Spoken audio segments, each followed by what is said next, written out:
নমস্কার বন্ধুরা, বিবেকের বাগানে সকলকে আরও একবার স্বাগত জানাই।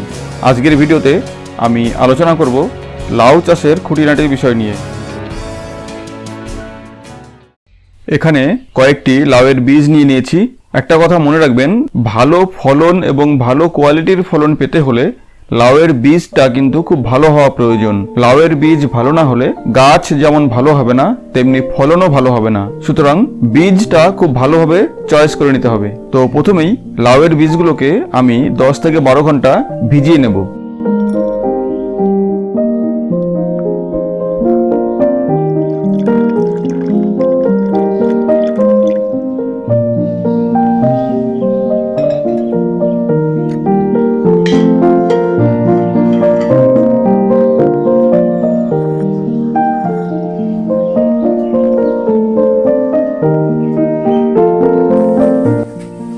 এরপর এই রকমের প্লাস্টিকের কাপে 90% কোকোপিট এবং 10% মাটি মিশিয়ে বীজগুলোকে জার্মিনেশনের জন্য এর মধ্যে দিয়ে দেব।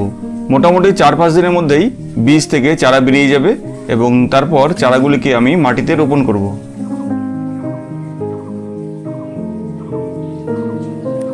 বীজ লাগানোর মোটামুটি দিন 15 পরে এই রকমের একটি চারা বেরিয়ে এসছে। সময় মতো জল এবং পরিচর্যা করলে এই চারাটি খুব দ্রুত বেড়ে উঠবে।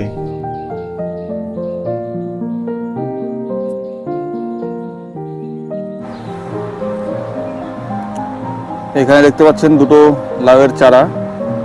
একটা চারা সুন্দরভাবে বেড়ে উঠছে। এইখানে একটা চারা আছে। এখানে এই ফালিটাতে দুটো চারা। এইখানে একটা চারা। এখানে একটা পাটকাঠি দেওয়া আছে, এটা বেয়ে উপরে উঠবে। এইখানে একটা চারা। সময় মতো জল এবং পর্যাপ্ত সার ও খাবার গাছে দেওয়ার পর মোটামুটি 45 থেকে 50 দিনের মধ্যে গাছগুলি এই পর্যায়ে বেড়ে উঠবে। তবে সার বলতে আমি মূলত গোবর সার এবং সর্ষের খোল ভেজানো জল, সেই সঙ্গে ভাতের ফ্যান, মাছ মাংস ধোয়া জল, এগুলোই দিয়ে থাকি। এখানে একটা কথা বলে রাখি, গাছে জল দেওয়ার সময় খুব সাবধানে জল দিতে হবে। গাছের গোড়ায় অতিরিক্ত জল জমে গেলে গাছের শেকড় পচে গিয়ে গাছ মরে যেতে পারে। এবং সেই সঙ্গে মনে রাখবেন, গাছের যে মূল কাণ্ড সেখান থেকে মোটামুটি 1-1.5 ফুট দূরে জল দিতে হবে। গাছের একদম গোড়ায় খবরদার জল দেবেন না, এতে করে গাছের শেকড় পচে গিয়ে গাছ মরে যাওয়ার সম্ভাবনা থাকে। এবং সেই সঙ্গে মনে রাখবেন, প্রয়োজন ছাড়া গাছে জল দেবেন না। সেটা আপনারা মাটির কন্ডিশন দেখে ডিসিশন নেবেন যে কখন গাছে জল দেবেন বা দেবেন না। এখানে দেখুন একটি কুঁড়ি এসছে। এটা হলো ফিমেল ফুল, অর্থাৎ স্ত্রী ফুল। কি করে বুঝবেন? ফুলের নিচে দেখবেন ছোট্ট একটা লাউ হয়ে রয়েছে, এগুলোই ফিমেল ফুল। এই ফিমেল ফুলগুলোকে মেল ফুল দিয়ে পলিনেশন করিয়ে দিতে হবে, অর্থাৎ পরাগ মিলন করাতে হবে।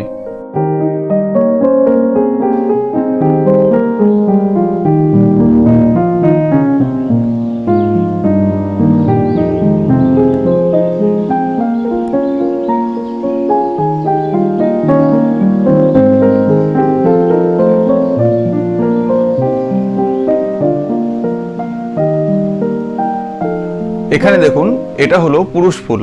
এখানে শুধু ফুল আছে কিন্তু নিচে লাউ নেই। এই পুরুষ ফুলের মধ্যে থাকে পরাগরেণু। ওপরের ফুলের যে কভার সেটাকে ফেলে দিলে ভেতরে পরাগরেণু পাওয়া যাবে। সেগুলো নিয়ে ফিমেল ফুলে হালকা হাতে এইভাবে টাচ করিয়ে দেবেন, তাতেই কৃত্রিম পরাগ মিলন কমপ্লিট হবে এবং এর ফলে লাউয়ের ফলন খুব ভালো হবে। কৃত্রিম পরাগ মিলন অবশ্যই করাবেন, কারণ বর্তমানে মৌমাছি, প্রজাপতি এগুলোর সংখ্যা অনেক কমে গেছে। ফলে স্বাভাবিক পরাগ মিলন হয় না বললেই চলে, যেই কারণে লাউয়ে ফলন খুব একটা হয় না। এইখানে দেখুন দুটো লাউ হয়েছে। এই লাউ দুটো হলো এই বছরের এই গাছের প্রথম লাউ। এই গোল লাউ ছাড়াও আমার বাগানে আরও অন্যান্য জাতের লাউও আছে। 2 রকম জাতের লম্বা লাউ এবং গোল লাউ, এই 3 রকমের লাউ আমার এই লাউয়ের বাগানে আমি লাগিয়েছি এবং তার ফলন কেমন হয়েছে সেটা আপনারা দেখছেন এই মুহূর্তে। তো এই হলো আমার লাউয়ের বাগানের ফলন।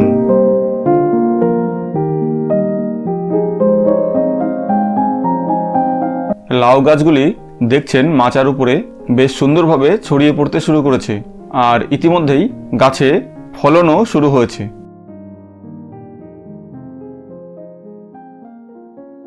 প্রায় 2 মাস পর লাউ গাছে দেখুন কেমন ফলন হয়েছে। লাউয়ে চারিদিকে ভর্তি হয়ে গেছে।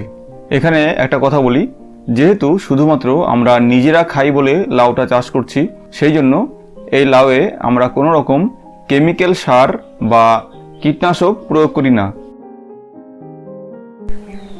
এইখানে দেখুন একটা লাউয়ের এই বোটাতে একটা দাগ হয়েছে।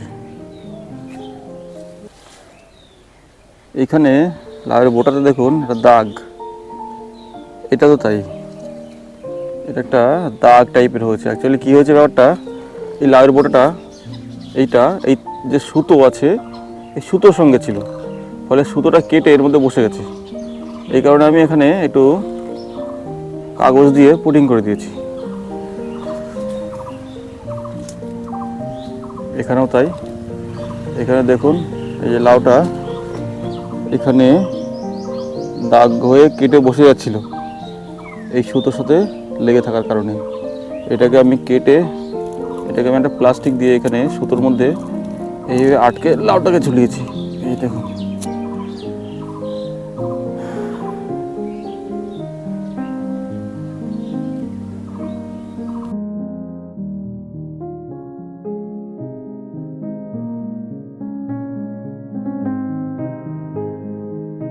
উপরে দেখতে পাচ্ছেন আপনারা একটা লাউ গাছ রয়েছে, আর এই লাউ গাছটা এখান থেকে উঠেছে, উঠে এই হচ্ছে লাউ গাছের গোড়া। লাউ গাছের গোড়ার দিকে বেশ নজর দেওয়া দরকার। আজকে জল দিয়েছি। এইখানে দেখুন যেখানে লাউ গাছটা যে মূল কাণ্ডটা, সেখানে কিন্তু মাটিটা শুকনো এবং এর প্রায় 1 ফুট দূর থেকে, 1 ফুট না 2 ফুট, এই গোড়া থেকে প্রায় 2 ফুট দূরে একটা ক্যানেল তৈরি করা। এই ক্যানেলে জল পড়ে, জলটা এমনভাবে দিতে হবে যাতে গাছের গোড়া যেখানে শিকড়টা আছে সেটা শুকনো থাকবে কিন্তু আশেপাশে ভেজে থাকবে। এখানে একটা গাছের গোড়া রয়েছে দেখতে পাচ্ছেন, সামনে একটা আছে, এই যে দেখুন এটাও তাই। এই হচ্ছে গাছের গোড়া।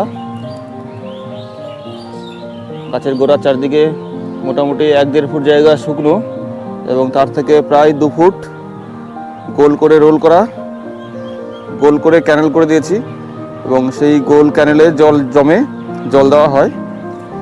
এইখান থেকে একটা কানেক্টার ক্যানেল পাশের আর একটা গাছ, সেই গাছে ওখানে যায়। এই দেখুন এইখানেও একটা গাছের গোড়া, এই হচ্ছে গাছের গোড়া। এই গাছটা বরাবর উঠে গেছে। এই হচ্ছে গাছের উপরের অংশ দেখতে পাচ্ছেন কত সুন্দর হেলদি। আমি এই লাউ গাছগুলোতে, এই গাছ যেগুলো দেখছেন এই গাছগুলোতে আমি কিন্তু কোনো কেমিক্যাল সার, পেস্টিসাইড এই সমস্ত কিছু দিই না। প্লেন আমার হোমমেড জৈব সার আর জল, গোবর সার, সর্ষের খোল, ব্যাস এটাই কাফি।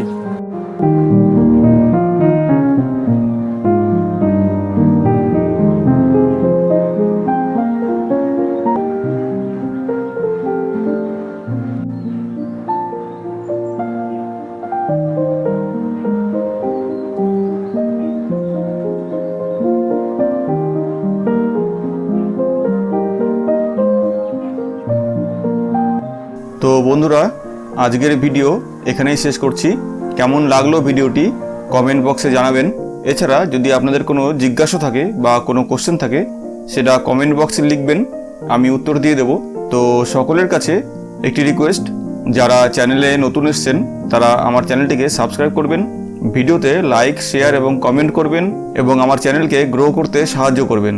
তো সকলকে আরও একবার অনেক অনেক শুভেচ্ছা জানিয়ে ভিডিও এখানে শেষ করলাম। সকলে খুব ভালো থাকবেন। Good bye.